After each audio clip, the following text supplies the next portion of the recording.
Hello everybody, welcome back to my YouTube channel. So guys, in this video I'm gonna be showing you how to fix this Apple ID is not active verification failed. If you're facing this type of error, then what you need to do guys is just simply you have to close this page. If it's glitch, then you have to force restart your device. It's depending on which model you are using. So just simply force restart your device and try to fix your problem.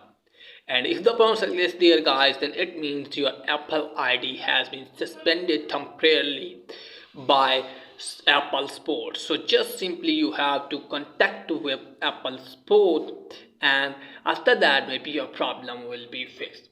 So how to do that? Just simply you have to open any browser in your phone like this. Now you can see here I have opened Safari browser. So just simply search for Apple Support. Here it is guys.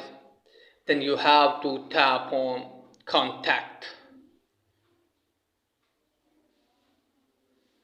Just simply tap on contact and wait some seconds from here. Then scroll it down and then you have to select your device. So now I'm going to select here iPhone. Now wait some seconds from here. Then you have to scroll it down from here. Now as you can see guys, showing here call us option. Just simply you have to tap on this.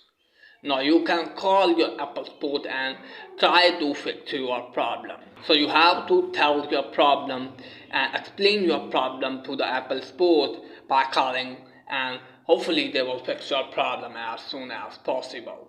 So that's it guys for today's video. If the video is helpful, please like the video, subscribe my channel. Thanks for watching.